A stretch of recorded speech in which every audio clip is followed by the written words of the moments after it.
আমি আদালতে চ্যালেঞ্জ করেছিলাম, আনসারুল্লাহ বাংলার টিম নামে বাংলাদেশে কোনো দলের অস্তিত্ব নাই, এটা দিল্লিতে পরিকল্পনা হয়েছে, হাসিনা তা ঘোষণা করেছে।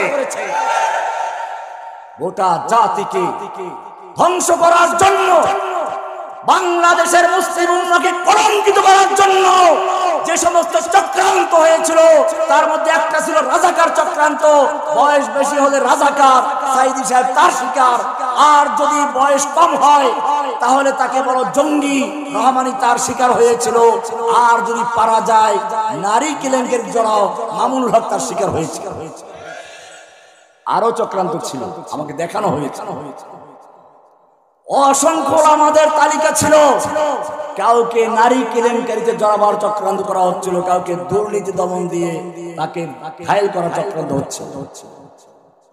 ওয়ামাকারু ওয়ামাকারাল্লাহ ওয়াল্লাহু খায়রুল মাকিরিন। আলহামদুলিল্লাহি নাহমাদুহু ওয়া নাস্তাঈনুহু ওয়া নাস্তাগফিরুহু ونؤمن به ونتوكل عليه ونعوذ بالله من شرور أنفسنا ومن سيئات أعمالنا من يهده الله فلا مضل له ومن يضلله فلا هادي له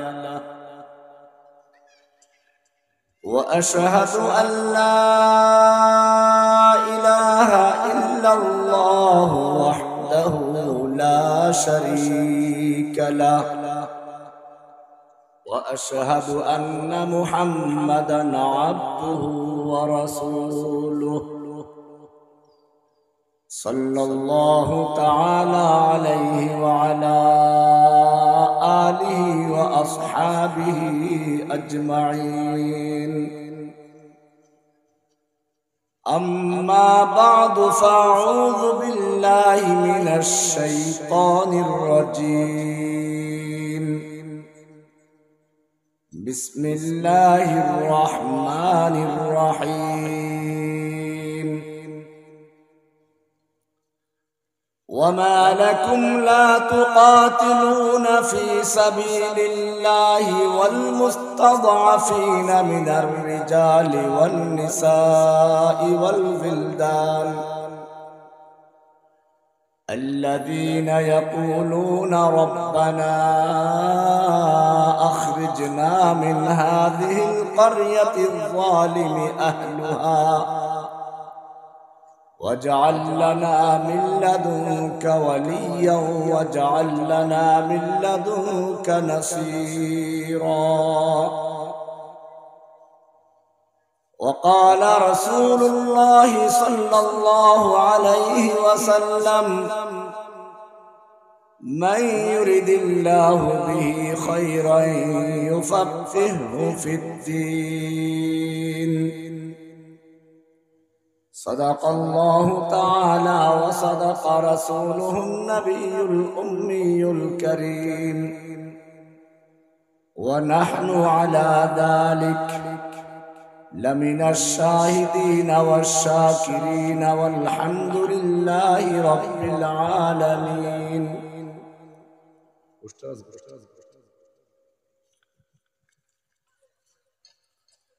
অদ্য 22 নভেম্বর 2024 রোজ শুক্রবার ভোলার চরফেশনের অন্তর্ভুক্ত হানিফ গোলদার বাড়ির সম্মুখে মাদ্রাসায় রহমানিয়া ময়দান 3 নং ওয়ার্ড হাজারীগঞ্জ শশীভূষণ চরফেশন ভোলা কর্তৃক আয়োজিত 2 দিন ব্যাপী মাহফিলের সমাপনী দিবসের সম্মানিত সভাপতি হাজারাত উলামায়ে কিরাম, আমার সামনে ডানে বামে উপস্থিত সর্বস্তরের তাওহীদি জনতা, আল্লাহ সুবহানাহু ওয়া তাআলার মহান দরবারে শুকরিয়া জ্ঞাপন করছি, যিনি আমাদেরকে অত্যন্ত মেহেরবানি করে, অত্যন্ত ভালোবেসে আজকের এই দিনে মাহফিলে আসার তৌফিক এনায়েত করেছেন। এজন্য বলি আলহামদুলিল্লাহ। রাসূল আকরাম সাল্লাল্লাহু আলাইহি ওয়াসাল্লাম ইরশাদ করেছেন, মান ইউরিদিল্লাহু বিহি খায়রান ইউফাক্কিহহু ফিদ্দীন। আল্লাহ সুবহানাহু ওয়া তাআলা যেই ব্যক্তির মঙ্গল কামনা করেন, যার কল্যাণ কামনা করেন, তাকে দ্বীন ইসলামের সঠিক জ্ঞান অর্জন করার তৌফিক দান করেন। আবু তালেব সারা জীবন আল্লাহর নবীর পাশে ছিলেন। আল্লাহর নবীর প্রতি যখন ওহী নাজিল হলো, 3 বছর পর্যন্ত গোপনে দাওয়াতের কাজ করলেন। এরপরে আল্লাহর পক্ষ থেকে হুকুম এলো, ফাসদা বিমা তুমার ওয়া আরিদ আনিল মুশরিকিন। হে নবী, আপনার প্রতি আল্লাহর পক্ষ থেকে যা আদেশ করা হয়েছে আপনি তা প্রকাশ্যে বলুন, মুশরিকদের কোনো পরোয়া করবেন না। আল্লাহর নবী সাল্লাল্লাহু আলাইহি ওয়াসাল্লাম এই আদেশ পাওয়ার পরে আরবের নিয়ম অনুযায়ী সকালবেলা গিয়ে পাহাড়ে উঠলেন।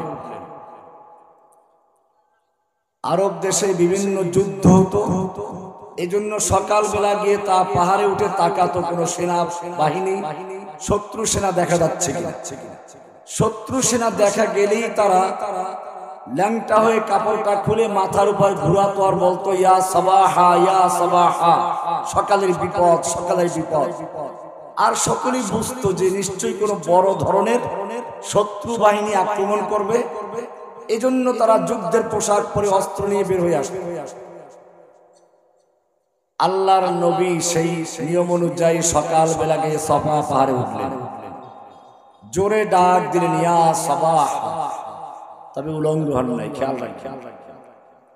বর্তমানে আমাদের দেশে একদল ফকির আছে, ল্যাংটা থাকে, অথবা বেশির থেকে বেশি চট পরে, শরীরে চট, মাথায় চট, আবার চট করিয়া ঢুকে পড়ে, তা বলছি না।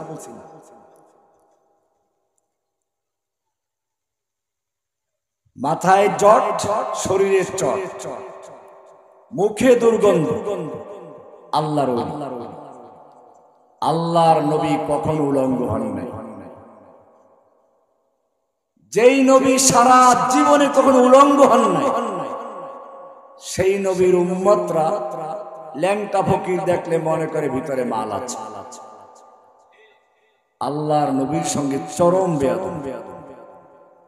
যেই নবী এত পরিষ্কার পরিচ্ছন্ন থাকতেন, জুমার দিনে শুরুর দিকে গোসল করাকে ফরজ করে দিয়েছিলেন। যেই নবী এত পরিষ্কার পরিচ্ছন্ন থাকতেন, মুখের থেকে যাতে গন্ধ তৈরি হতে না পারে সেজন্য তিনি বললেন, লাউলা আন আশুক্কা আলা উম্মতি লা আমারতুহুম বিসওয়াকি ইনদা কুল্লি মসজিদ। আমার উম্মতের জন্য যদি কঠিন মনে না করতাম, কষ্টকর মনে না করতাম, তাহলে প্রত্যেক সালাতের সময় মেসওয়াক করাকে ফরজ করে দিতাম। মেসওয়াক করে যে নামাজ পড়া হয়, মেসওয়াক বিহীন নামাজের চেয়ে 25 গুণ সওয়াব বেশি থাকে। যেই নবী এত সুগন্ধি ব্যবহার করতেন, রাস্তা দিয়ে হেঁটে গেলে অনেকক্ষণ পরেও বোঝা যেত এই রাস্তা দিয়ে আমার নবী চলে গেছেন। সেই নবীর উম্মত যখন কোন ল্যাংটা ফকির থাকে, দাঁতে ময়লা, চোখে ময়লা, মুখে ময়লা, মুখ দিয়ে পোকা পড়ে, এরপরও তাকে বলে আল্লাহর তাসির রাসূল ওয়া আনতা তুযহিরু হুব্বাহু হাদা লাউমরি ফিল ফিআলি বদিউ লাউ কানা হুব্বুকা সাদিকান লা আতাতাহু ইন্নাল মুহিব্বা লিমান ইউহিব্বু মুতিউ। শয়তানের কাজ করে, নাম হয় আল্লাহর ওলি। নাম কি? কারে শয়তান মিকুলি নামত ওলি, গর ওলি নস্ত লানত বর ওলি। শয়তানের কাজ করে, নাম কি? আল্লাহর ওলি। আল্লাহর নবী সাফা পাহাড়কে ডাক দিলেন, ইয়া সাবাহা, সকালের বিপদ। সব নেতারা হাজির হয়ে গেল। মক্কার আবু জাহেল, আবু লাহাব, উতবা, সাইবা সব নেতা হাজির হয়ে গেল। আল্লাহর নবী এবারে সব নেতাদেরকে উদ্দেশ্য করে বললেন, ও মক্কার নেতারা, আমি যদি বলি এই পাহাড়ের অপর প্রান্তে শত্রু বাহিনী ওত পেতে বসে আছে আক্রমণ করার জন্য, তোমরা কি আমার কথা বিশ্বাস করবে? মক্কার সব নেতারা এক বাক্যে বলে উঠলো, অবশ্যই বিশ্বাস করব, কারণ মা জাররাবনাকা কাযিবান কত্তু, আমরা আপনার থেকে কখনো মিথ্যা কথা শুনিনি। আপনাকে আমরা আল আমিন হিসেবে চিনি, আপনি বিশ্বস্ত লোক, প্রতারণা করেন না, ধোঁকাবাজি করেন না। কি মায়া! এইবারে আল্লাহর নবী বলছেন, লাউ কুলতুম কালিমাতান ওয়াহিদাতান, ও মক্কাবাসী, যদি একটা কথা মানতে পারো, একটা কথা বিশ্বাস করো, একটা কথার স্বীকৃতি দাও, কয়টা কথা? তামলিকুনা বিহাল আরব, গোটা আরব দেশের তোমরা মালিক বনে যাবে। ওয়া তাদিনু লাকুমুল আজম, অনারব বিশ্ব তোমাদের দিন গ্রহণ করবে, তোমাদের ধর্ম গ্রহণ করবে। কয়টা কথা? আবু জাহেল, আবু লাহাবরা খুশি। আবু জাহেল লাফ দিয়ে উঠে বলল, আরে মুহাম্মদ, একটা কথা মানলে গোটা আরব দেশের মালিক হয়ে যাবে, অনারব বিশ্ব আমাদের দিন গ্রহণ করবে। এরকম একটা নয়, ওলাউবি আশারা, 10টা বড় সমস্যায় মানব। এইবারে আল্লাহর নবী একটা সেই বাক্য শুনিয়ে দিলেন, ইয়া আইয়ুহান নাস, ও বিশ্ববাসী। এইবারে শুধু মক্কার লোকদেরকে বলেন নাই, এইবারে সম্বোধন করছেন গোটা বিশ্ববাসীকে, সম্বোধন করছেন গোটা মানব জাতিকে। রুহ জগতে থাকো আর বিশ্বের যে প্রান্তে থাকো, ইয়া আইয়ুহান নাস, ও বিশ্ববাসী, কুলু লা ইলাহা ইল্লাল্লাহ, তোমরা বলো লা ইলাহা। এতটুকু বলতে দেরি, সঙ্গে সঙ্গে আবু লাহাব খেপে গেল। আবু জাহেল দাঁড়িয়ে গেল। আবু লাহাব 2 হাত উঁচু করে আল্লাহর নবীকে মারতে উদ্যত হলো। একটা লোক এখন পক্ষে নেই, সব বিপক্ষে চলে গেছে। আল্লাহর নবী কিছু মেহমানদারির আয়োজন করেছিলেন খেজুর আর পানি দিয়ে। আবু জাহেল সবগুলো লাথি মেরে উল্টে দিল। একটা মুহূর্ত আগে যেখানে সমস্ত লোক নবীর পক্ষে ছিল, এক মুহূর্তের মধ্যে সব বিপক্ষে দাঁড়িয়ে গেল, কেউ পক্ষে প্রতিবাদ করার মতো নেই। আমাদের সমাজ এমনটা হয় না? সাইদি সাহেবের বক্তব্যে লক্ষ লোক হতো, ঠিক কিনা? গ্রেপ্তার সময় কয়জনে তার পক্ষে দাঁড়িয়েছে? মামুনুল হকের পক্ষে কত লোক, রহমানির পক্ষে কত লোক ছিল। লা ইলাহা ইল্লাল্লাহ বলার কারণে যখন তাদেরকে জেলে নেওয়া হলো, তখন সব তার বিপক্ষে দাঁড়িয়ে গেল। ইল্লা মাশাআল্লাহ, আপনারা ছিলেন, তিনি চুপ ছিলেন। প্রথমবারে যখন সাইদি সাহেবকে গ্রেফতার করে, হতে পারে বিভিন্ন জনের সাথে দ্বিমত থাকতে পারে, রাজনৈতিক ভাবে বা ধর্মীয় ভাবে বিভিন্ন দ্বিমত থাকতেই পারে। সাহাবীদের মধ্যে বিভিন্ন মতবিরোধ ছিল। এর পরেও আপনারা সাহাবীদের ইতিহাস পড়ুন। আমির মুআবিয়া রাদিয়াল্লাহু তাআলা আনহুর সঙ্গে আলী রাদিয়াল্লাহু তাআলা আনহুর যুদ্ধ হচ্ছিল। জঙ্গে সিফফিন, জঙ্গে জামাল, হাজার হাজার সাহাবী সেখানে শহীদ হয়ে গেছে। এই সুযোগে তৎকালীন সুপার পাওয়ার রোম সম্রাট আমির মুআবিয়াকে চিঠি লিখলো, আমরা জানতে পেরেছি তোমার আমির তোমার বিরুদ্ধে যুদ্ধে লিপ্ত আছে, তুমি যদি আমাদের সাহায্য চাও, রোম সম্রাট তার পূর্ণ সামরিক শক্তি দিয়ে তোমার পক্ষে দাঁড়াবে, আলীকে দুনিয়ার থেকে ধ্বংস করে দেবে। আলীর চিহ্ন আমরা হলে কি করতাম? ভালো হয়েছে, সাইদি জেলে গেছে, ভালো হয়েছে, রহমানি জেলে গেছে, ভালো হয়েছে, অনেকে মিষ্টিও গেছে। আমিরে মুআবিয়া আল্লাহর নবীর বিশ্ববিদ্যালয়ের ছাত্র, বুঝতে পেরেছে এই চিঠি দেওয়ার অর্থ আমাকে সাহায্য করা নয়, এর অর্থ হচ্ছে আলীকে ধ্বংস করে তারপরে মুসলিম ভূখণ্ডে প্রবেশ করে শেষ পর্যন্ত আমাকে ধ্বংস করে ইসলামের নাম ও নিশানা পৃথিবীর মানচিত্র থেকে মুছে ফেলার জন্য এক চক্রান্ত আঁকা হয়েছে। আমিরে মুআবিয়া চিঠি লিখলেন রাদিয়াল্লাহু তাআলা আনহু, ইয়া কালবার রোম, ওহে রোমের কুত্তা, আমার আমিরের সঙ্গে আমার যুদ্ধ চলছে, এই সুযোগ নিয়ে যদি মুসলিম ভূখণ্ডের দিকে একটা পা বাড়াতে চাস, আলীর পক্ষে যুদ্ধ করতে গিয়ে প্রথম যে ব্যক্তি জীবন দিবে, আলীর পক্ষে যুদ্ধ করতে গিয়ে প্রথম যে ব্যক্তি বুক টান করে দিবে, সেই ব্যক্তি আর কেউ নয়, আমিরে মুআবিয়া রাদিয়াল্লাহু তাআলা। এক হুঙ্কার দুশমনের চক্রান্ত ভেস্তে গেছে। আমাদের সমাজেও যদি সাইদি সাহেবের সময় এরকম সব হুঙ্কার দিত, ওনাকে গ্রেফতার করার সাহস করত? ওনাকে গ্রেফতার করলো রাজাকার বলে, রহমানীকে গ্রেফতার করলো জঙ্গি বলে, সন্ত্রাসী বলে। কারণ কি? কারণ হচ্ছে তারা একটা গণজাগরণ মঞ্চ তৈরি করেছে, উদ্দেশ্য ছিল ইসলামকে ধ্বংস করা। ইংরেজরাও এই পলিসি করেছে। ইংরেজরা যখন এই ভূখণ্ড দখল করে, ভারতবর্ষ দখল করে মুসলিমরা, তখন এদেশের দালালদেরকে নিয়ে পরামর্শে বসেছিল, আমরা ভারতবর্ষ দখল করেছি, বলো আমাদের ক্ষমতা কি করে ভারতে স্থায়ী হতে পারে।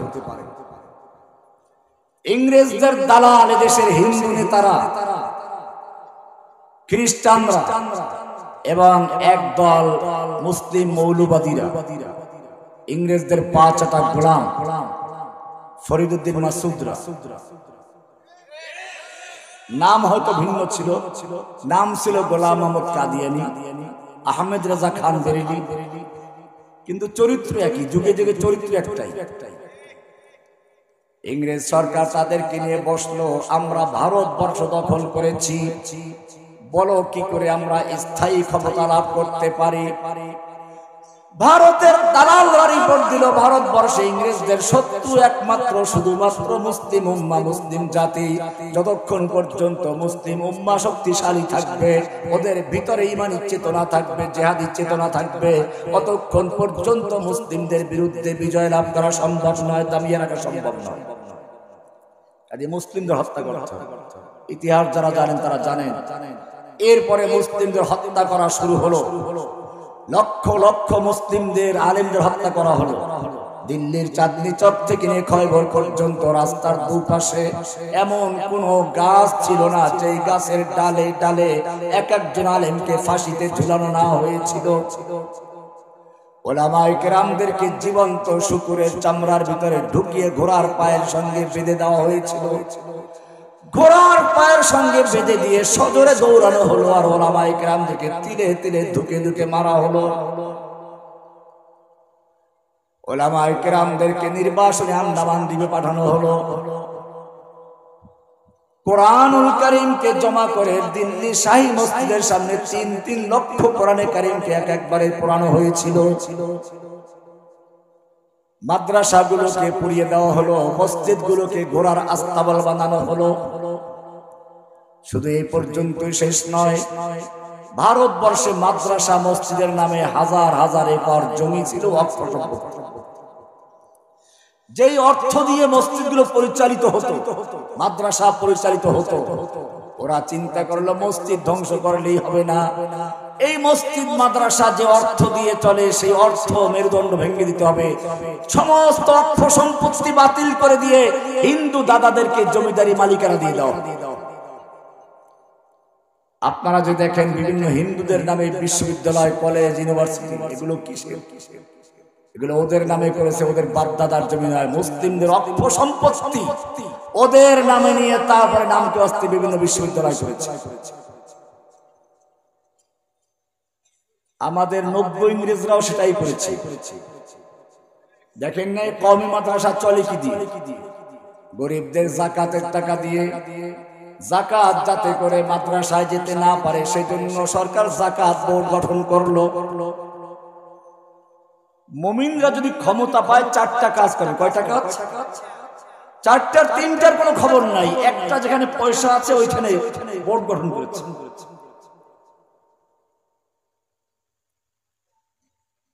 এরপরে কোরবানির চামড়া। মাদ্রাসার ছেলেরা ঈদের দিন বাড়ি না গিয়ে, খাইয়ে না খেয়ে মানুষের বাড়ি বাড়ি গিয়ে কোরবানির চামড়া কালেকশন করে। কোরবানির চামড়াগুলো অবৈধ স্বামীর বাড়িতে উপহার স্বরূপ পাঠিয়ে দিয়ে এদেশের মাদ্রাসাগুলোকে ইংরেজদের মতো বন্ধ করার চক্রান্ত করা হয়েছে। এইভাবে সব কিছু করা হলো। তারপরেও যখন ইংরেজ বিরোধী আন্দোলন দাবানলের মতো জ্বলে উঠতে থাকলো, আবার পরামর্শে বসলো। দালালদেরকে জিজ্ঞেস করলো, তোমাদের পরামর্শ অনুযায়ী মাদ্রাসা বন্ধ করেছি, মসজিদ বন্ধ করেছি, তোমাদের পরামর্শ অনুযায়ী আলেমদেরকে কারাবদ্ধ করেছি, হেফাজতের নেতাদেরকেও জেলে ঢুকিয়েছি, জামাতের নেতাদেরকেও ঢুকিয়েছি, সব লাইনের নেতাদেরকে ঢুকিয়েছি, রহমানীদেরকেও ঢুকিয়েছি, এরপরও কেন আন্দোলন থামছে না? এইবারে তারা চিন্তা করলো একটু রহস্য। এবারে মাদ্রাসায় যে একজন হাফেজ, এরকম ছোট ছোট হাফেজদেরকে ওরা রাজ দরবারে নিয়ে গেল। বলল, তোমরা যেই কোরআন পড়িয়েছো কাগজের কোরআন, তোমরা যেই মাদ্রাসা পড়িয়েছো ইটার পাথরের মাদ্রাসা, যেই মসজিদগুলো বন্ধ করেছো, ইট কাঠের মসজিদ বন্ধ করেছো, এই যে ছোট ছোট বাচ্চাগুলো মক্তবের 12-13 বছরের বাচ্চা, লক্ষ লক্ষ এরকম বাচ্চা আছে যাদের বুকের ভিতরে গোটা 30 পারা কোরআন সংরক্ষিত রয়েছে। বলে তাহলে কি করতে হবে? এইবারে তাদের গভীর চক্রান্ত শুরু হলো। তাহলে মসজিদ আর ভাঙবো না, মসজিদ বানাবো, মডেল মসজিদ। মাদ্রাসা বন্ধ করব না, স্বীকৃতি দিব। দেয় না স্বীকৃতি? গোলালু একটা দেখাই দিচ্ছে, মুলা মুলা গাদাকে মুলা দেখায় না। স্বীকৃতি দিল, শুকরানা মাহফিল করলো, কওমি জননী খেতাবও পেল। 90 ইংরেজ খুশি হয়ে গেল, কওমি জননী মা, কওমি মা হয়ে গেল। কিন্তু কি আশ্চর্য, জননী পালালো, সঙ্গে সঙ্গে বাইতুল মুকাররম জাতীয় মসজিদ খতিবটাও পালাই গেল। এর কোনো ইতিহাস আছে? আর বেনজির রেকর্ড বিশ্বরে করে। সরকার পরিবর্তনের সঙ্গে একটা জাতীয় মসজিদের ইমাম পালায়, এর কোনো নজির নেই। ইংরেজরা নতুন চক্রান্ত শুরু করলো, মসজিদ বন্ধ করবো না, মাদ্রাসা বন্ধ করবো না। কি করতে হবে? ইসলামের শক্তি যোগায় যে বিষয়গুলো, ওইগুলো পরিবর্তন করতে হবে। আমি বলে থাকি, কুফফারদের বোমার দ্বারা কিছু মুসলিম মারা যায়, ইসলামের কোনো ক্ষতি হয় না, পরিবর্তন হয় না, বরং ইসলাম আরো জীবিত হয়। কাফেররা যত মুসলিমদেরকে হত্যা করেছে, যতবার আলেমদেরকে জেলে নিয়েছে, ইসলাম দুর্বল হয় না, তার চেয়ে হাজার শক্তি মাঠে রয়েছে। জীবিত সাইদি শক্তিশালী বেশি ছিল না মরা সাইদি বেশি ছিল? মরা সাইদির ভয়তে দেখেন না ঢাকায় জানাজা হতে দেয় না, কারণ জানে যদি সাইদির জানাজা ঢাকায় হতো তাহলে শেখ হাসিনার পতন সেই দিনই সমাপ্ত হয়ে যেত। সব চক্রান্ত করা শুরু করে। যারা জেলে গেছিল তারা যখন বের হয়ে আসলো, আগের চেয়ে শক্তি ছিল দুর্বল। এই পিচ্চি রফিকুল ইসলাম মাদারির ইতিহাস কি দেখেন? মাহমুদুল হাসান নবী, আলী হাসান ওসামা, মামুনুল হক, প্রত্যেকে যারা জেলে গেছে, চট্টগ্রামের হারুন জাহার হাফিজাহুমুল্লাহ তাআলা ওয়া রাআহুম, প্রত্যেকটা লোক জেলের থেকে যখন এসেছে, আগে তাদের ঈমান যে পর্যন্ত ছিল আমার ধারণা তার চেয়ে 100 গুণ ঈমান আরো উজ্জীবিত হয়েছে। ইউরিদুনা লিইউতফিউ নূরাল্লাহি বিআফওয়াহিহিম ওয়াল্লাহু মুতিম্মু নূরিহি ওয়ালাউ কারিহাল কাফিরুন। ওরা আল্লাহর নূরকে ফুৎকার দিয়ে নিভাতে চায়, আল্লাহ তাআলা তার নূরকে পূর্ণ করেই ছাড়বেন। যদিও 14 গোষ্ঠী, কয় গোষ্ঠী একত্র হয়েছিল? 14 গোষ্ঠী একত্র হয়েও যদি বিরোধিতা করে কোনো ক্ষতি করতে পারবে না। দায়িত্ব নিয়েছেন কে? ইন্না নাহনু নাযালনা যিকরা ওয়া ইন্না লাহু লাহাফিজুন। আমি কোরআন নাযিল করেছি, কোরআন সংরক্ষণের দায়িত্ব আমি আল্লাহ নিজে গ্রহণ করেছি। ইংরেজরা চক্রান্ত শুরু করল, ইসলামের মৌলিক পরিভাষাগুলো পরিবর্তন করে অর্থ উল্টে দিল। আজকে যদি ইসলামের অর্থ আমরা জিজ্ঞেস করি, সবাই বলে ইসলাম মানে শান্তি, বলে না? এটা ইংরেজরা শিখিয়েছে। সালাম অর্থ শান্তি। ওই যে ইংরেজদের পরিবর্তন, তার এটাও একটা অংশ। সালাম অর্থ শান্তি। আমরা একজনের কোনজন দেখা হলে বলি আসসালামু আলাইকুম, আপনার প্রতি শান্তি বর্ষিত হোক। সালাম অর্থ ইসলাম অর্থ কি? শান্তি। মাদ্রাসায় পড়ানো, আলিয়া কওমিয়া সব মাদ্রাসায় মিজান মুন সাহেব পড়ানো হয়। মুন সাহেবের ভিতরে লেখা আছে ইসলাম মানে কি? ইসলাম ও মুসলমান সুদান অগরদান নেহাদান বাতাত।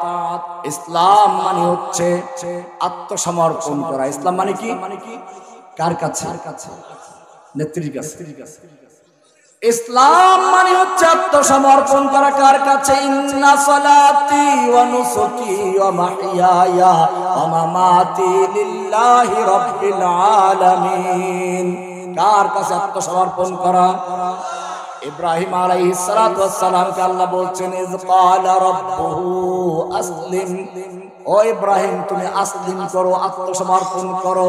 সঙ্গে সঙ্গে ইব্রাহিম অর্থ জানিয়ে দিলেন, ক্বালা আসলামতু লিরাব্বিল আলামিন। আমি গোটা জগৎ সমূহের রবের সামনে আত্মসমর্পণ করছি। আমার ব্যক্তি জীবনে, পারিবারিক জীবনে, সামাজিক জীবনে, রাষ্ট্রীয় জীবনে, আন্তর্জাতিক জীবনে, ব্যাংকে, আদালতে, সব জায়গায় আমি আত্মসমর্পণ করব। কার কাছে? নাকি মসজিদে গেলে আল্লাহু আকবার আল্লাহর কাছে, ব্যাংকে গেলে আল্লাহর বিরুদ্ধে সুদ নিয়ে যুদ্ধ করছি? সুদ মানে কি? আল্লাহর সঙ্গে যুদ্ধ করা, পরিষ্কার। আদালতে গেলে আইন চলে কার? কোরআনের আইন চলে। তাহলে কিসের ইসলাম কবুল করলাম? আসলামতু লিরাব্বিল আলামিন। গোটা জগৎ সমূহের রবের কাছে আত্মসমর্পণ করব। শুধু মসজিদে না, সব জায়গায়। ইসলাম মানে আত্মসমর্পণ করবো। কার কাছে? এখন আত্মসমর্পণ করে মোদির কাছে। কার কাছে? দেখেন না, মোদির ভয়তে ওই লোকটা যখন পালাইয়ে গেল, কত ভীতু। একটা মুরগির বাচ্চাও যদি কেউ ধরে, মুরগি তার প্রাণপণ যুদ্ধ করে বাচ্চাকে রক্ষা করার জন্য। একটা দুর্বল প্রাণী, এমনকি কুকুর ইতর প্রাণী, তার বাচ্চা ধরে দেখেন না আপনাকে কামড়াইয়া ছিঁড়ে ফেলে। আর যেই নেত্রী এত সাহস জুগাতো, এত কিছু বলতো, তার লোকদেরকে কিছু না বলে নিজে দেশের কোটি কোটি টাকা লুটপাট করে গোটা জাতিকে 1 লাখ 2 লাখ নয় 18 লক্ষ কোটি টাকা ঋণগ্রস্ত করে তার অবৈধ স্বামীর কাছে পালিয়ে গেছে। তওবা করো। যারা এই নেত্রীর মুরিদ ছিলে, চাই সে পুলিশ হও, লীগ হও, সমর্থক হও, এখনো সুযোগ আছে। তওবা করো। বাজ আ হারাচে হাস্তি বাজ আ গর কাফিরো গবরো বুতপুরস্তি বাজ আ। ফিরে আসে। আল্লাহর নবীর সৈনিক হও। আল্লাহর নবীও হুনাইনের যুদ্ধের ময়দানে একা হয়ে পড়েছেন। এমন আক্রমণ আসলো, মুসলমানদের সবচেয়ে বেশি শক্তি ছিল ওই যুদ্ধে। 30,000 সৈনিক ছিল। সৈনিক সংখ্যার উপর একটু বড়াই ছিল, মুসলমানদের একটু আত্মবিশ্বাস ছিল। আল্লাহ তাআলা দেখাইলেন যে না, তোমাদের জনশক্তি দিয়ে যুদ্ধ করো না। এমন আক্রমণ আসলো, হাওয়াজের নামক এক গোত্র চরম আক্রমণ চালালো। সাহাবীরা ছিন্ন ভিন্ন হয়ে গেলেন। আল্লাহর নবী একা যুদ্ধের ময়দানে পড়ে গেলেন। যুদ্ধের ময়দান থেকে আল্লাহর নবী পালাচ্ছেন না, সামনে বাড়ছেন আর বলছেন, আনান নাবিয়্যুল কাযিব আনা ইবনু আব্দুল মুত্তালিব। আমি সত্য নবী, মিথ্যা নবী নই, আমি আব্দুল মুত্তালিবের সন্তান। আরবে একটা কথা ছিল যে আব্দুল মুত্তালিবের বংশে একজন মহামানব আসবেন। আল্লাহর নবী সে কথা ইঙ্গিত করছেন, আনা নবিয়ুলা কাযিব আনা ইবনে আব্দুল মুত্তালিব, আমি মিথ্যা নবী নই, আমি পালাবার নবী নই, আমি সত্য নবী। বিশ্ব যদি চলে যায় টলিতে টলিতে, আমি তখন একাই রব আল্লাহর ওহীর বাণী শোনাতে। ময়দানে দাঁড়িয়ে রইলেন, সাহাবায়ে কেরামদের ডাক দিলেন, তাআলাউ ইবাদাল্লাহ, ও মুসলিমরা তোমরা কার উম্মত ভালো করে শুনো। এখন বুজুর্গির বাপটা ঠিকই, আমাগো হুজুরে জীবনে একটা মুরগি জবাই করে দেখে নাই, মুরগি জবাই তো ভয় পায়। তোমার নবী তোমার বুজুর্গের চেয়ে বড় বুজুর্গ ছিলেন কিনা? আল্লাহর নবী রাস্তা দিয়ে চলতে গেলে মেঘমালা ছায়া দেয়, পেশাব করতে গাছের আড়ালে গেলে গাছ নিজে এগিয়ে আসে। বুখারী হাদিস খুলে দেখুন, আল্লাহর নবী তাহাজ্জুদ আদায় করছেন, পা ফুলে যাচ্ছে। আল্লাহ বলছেন, ইয়া আইয়ুহাল মুযাম্মিল কুমিল লাইলা ইল্লা কালিলা নিসফাহু আও ইনকুস মিনহু কালিলা আও জিদ আলাইহি ওয়া রাত্তিলিল কুরআনা তারতিলা।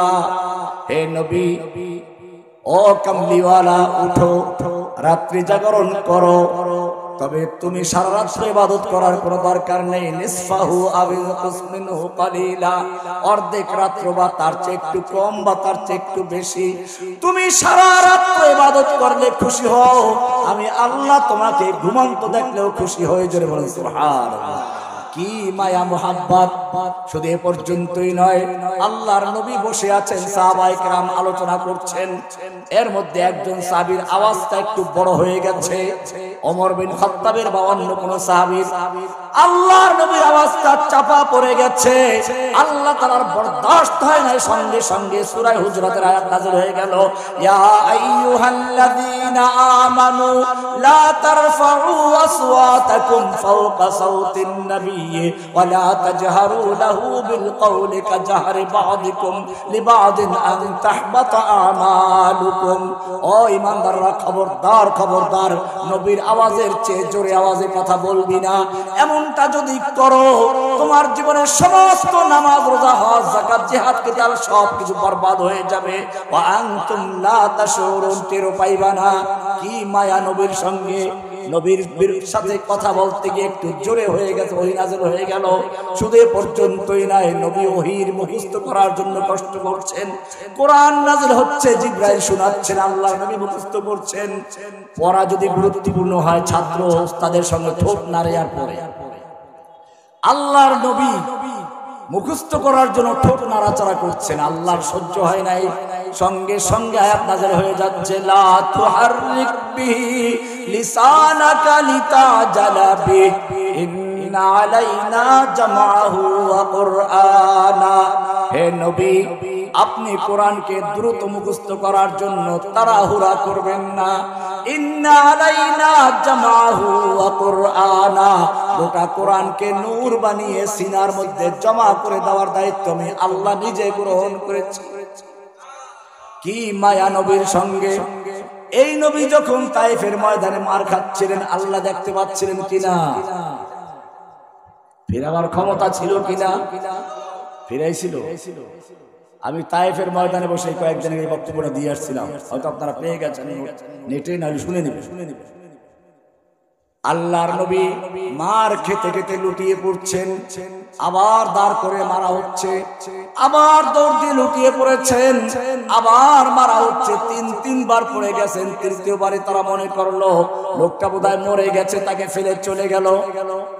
আল্লাহর নির্দেশে ফেরেশতা চলে আসলো, জিবরাইল ফেরেশতা এসে বলল, ইয়া রাসূলুল্লাহি, আমার সঙ্গে একজন ফেরেশতা রয়েছেন, পাহাড়ের দায়িত্বে নিয়োজিত, আপনি যদি হুকুম করেন এই পাহাড়ের দুই পাশ থেকে চাপা দিয়ে, কি উঁচু পাহাড়, আমি ছবিগুলো পাঠিয়েছি, দুপাশ থেকে চাপা দিয়ে তায়েফবাসীদেরকে জনমের তরে পৃথিবীর থেকে বিদায় করে দিবে, একটু হুকুম করুন। ও আমার ভাইয়ের, আমি জিজ্ঞেস করতে চাই, আল্লাহর নবীকে যখন নির্যাতন করা হচ্ছিল, পাথর মারা হচ্ছিল, আল্লাহ দেখতে পাচ্ছিলেন কিনা? আল্লাহর ফিরাবার ক্ষমতা ছিল কিনা? ফিরাইছিলেন কিনা? কেন ফিরান নাই? আল্লাহর সঙ্গে তখন সম্পর্ক খারাপ হয়ে গেছে। ওটার উত্তর আছে, মা ওয়াদ্দাআকা রাব্বুকা ওয়া মা ক্বালা। হে নবী, আপনাকে আপনার রব ছেড়েও দেন নাই, আপনার প্রতি অসন্তুষ্ট হন নাই। উহুদের ময়দানে আল্লাহর নবী যুদ্ধের পোশাক পরে নেমেছেন। ও মুসলমান, বুঝতে হবে পাগড়ি পরা যেমন সুন্নাত, যুদ্ধের পোশাক পরাও কি, লোহার পোশাক পরা কি। আল্লাহর নবী লৌহ বর্ম পরে মাঠে নেমেছেন, যুদ্ধের ময়দানের কমান্ডারের দায়িত্ব পালন করছেন। একটা দুটো নয়, প্রায় 27টা যুদ্ধের কমান্ডারের দায়িত্ব ছিলেন আল্লাহর রাসূল সাল্লাল্লাহু আলাইহি ওয়াসাল্লাম নিজে। আল্লাহর নবীকে উদ্দেশ্য করে মাথায় হেলমেট পরা আছে, জোরে আঘাত করা হলো, লোহার টুপি ভেঙে গাল দিয়ে আঘাত করে দাঁতে আঘাত করলো, দাঁত পড়ে গেল।